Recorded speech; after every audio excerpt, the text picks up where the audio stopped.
urged. Walk a circle of salt around the bed, a handful of leaves or feathers. This is how we hide every moment we lived in the ground. When shame becomes your phantom hand that digs its nail into its fist, when you move it like a muscle just to feel your skin tighten. I was 13. I stood calf-high in meadow grass, 2 high school boys counting each pixel of flesh as I peeled the fabric from my body. Become a worse animal. Let your quills pin their eager hands to the dirt. Here, my armor, a plate of bone beneath my breast and your weight on top of it. Your wife and kid waited at home, but I could feel them too, the ceiling fan turning and turning over, always above you. I am the yarrow at your heel. Leave your starved with me. Your chest rising the way a bow draws an arrow, I want to teach this song to the children we won't make. A lover said, you can't make me fall in love with you and just leave. It was like in the movies. What power tastes like. Knowing I could have him even then. How that one-room apartment with no AC in the dead of summer made his skin wet. Made me want to see just how cold I could be. I'm trying out what it means to be a woman and take out the world with one bite. Out of the garden and into the bog. I'm awake as any animal under the star-willed night. My skin a red slip I could slick from my back and start over if I don't get in my own way.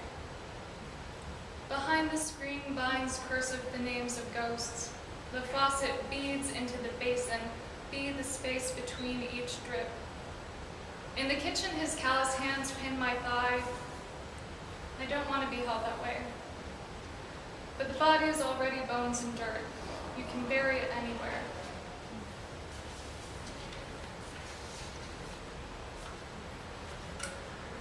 I've been reading a lot about death lately. I just read this memoir called Smoke Gets in Your Eyes, and it's about this gal who works at a crematorium. And I don't know. I was also watching 6 Feet Under, which is a great show if you guys haven't seen it. That is to say, this next poem's about death. It's called The Dead Walk Over Your Land. I told you I'd keep banter to a minimum for a reason, so I'm gonna stick to that in the future. The dead walk over your land. But first the flood came, and the animals drowned by the hundreds, paddled and reached until they were too tired to keep their mouths above the water. And their lungs burned, first with exhaust and then with water. And God looked down and affirmed what your grandmother always said, animals don't go to heaven. Fine. But we're above water now. And the land hums with its own desires, north. You're imagining the glasses your mother's pulled down from the cabinet, or she's at the foot of your bed, the weight of her. But now vines reclaim the windows, your cabinets open, dishes exposed like teeth. Frost limpy exhumed a wound, and the animals are swimming. Your mother is walking. They're all home, and they're all with you. After. What the living know. Desire is a small lead threading the body between this world and dark, and want rises like a new moon, presses its hand against the body's glass, only fingerprints. Imagine looking down on earth, seeing marionette strings that once kept it afloat in the black current.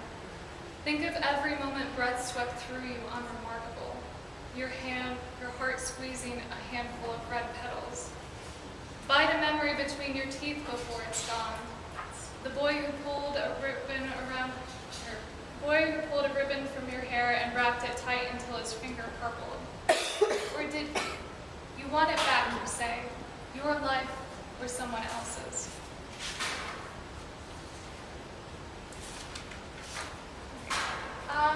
The next couple poems I'm going to read are from my collection that's based on my father's experiences growing up in Lebanon during the Lebanese Civil War. I'll just get into it. This first one is, well, the next two poems I'm going to read are about very specific tragic events that happened during the war. Specifically, it was the massacre of 2 different refugee camps in Lebanon. This first one is called Quarantine Massacre, 1976, East Beirut. That smell stippling down from the slaughterhouse metallic is Quarantina burning. Smoke builds its honeycomb, then shifts shapes above us. Look, an anvil, a locust husk, the black boot stomping at last to snuff us as we scuttle behind the tin sheets, behind the mold-laced walls that slouch and crumble behind the rag-shut windows. Quarantina, whose clotheslines crosshatch and loop around and around the single tree like spider webs, we're all caught here. Fire or gunfire. Militiamen cut down the ropes and tunics wave to the dirt like flags of an imaginary country. When my sons come running, it will be too late. I know this man from a dream, his masked face, the one-handed way his gloved finger holds the rifle skyward. When they are through, there will be nothing, not a finger. The man steps closer, boot heels flint against gravel, and the fires bloom like a field of poppies slumping and nodding, petals flung to the ground, to the smoldering tin that once balanced the sky on its knife edge. In the distance, the kettles low and shift in their chutes.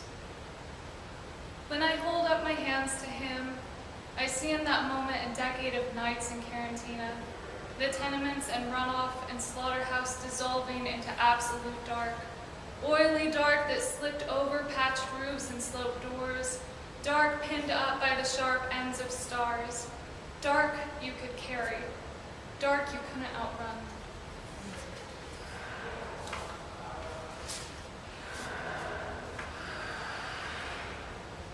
This next one is called Sovereign Shatila Massacre.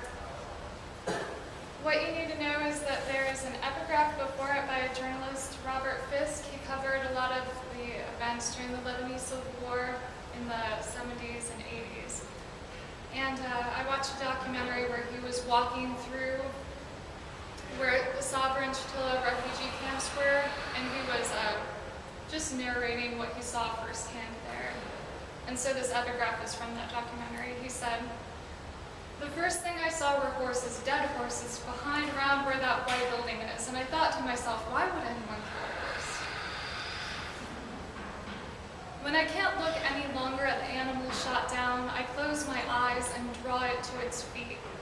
There was the broken teapot, the 2 women, their clothes torn open, and an infant. A woman with half-singed hair runs through the camp, a single snap, her breath like a sizzled wick, her hair like harp strings the wind plucks. The music makes my feet brick heavy as they scale the mound, thinking of all the steps I've taken and hate myself for wasting. As the dead horses stampede, as the woman joins their dust-fused wake. Then the hill sank under my feet like a sigh. How else do you say it? I stood on them, what seemed a tarp-drawn embankment, a hummock of corpses. Quicksand, unbearably soft. White building, throat necklaced with clothesline, each scarf beats with a stolen pulse. Too many to count, the whole land nailed under that gallop.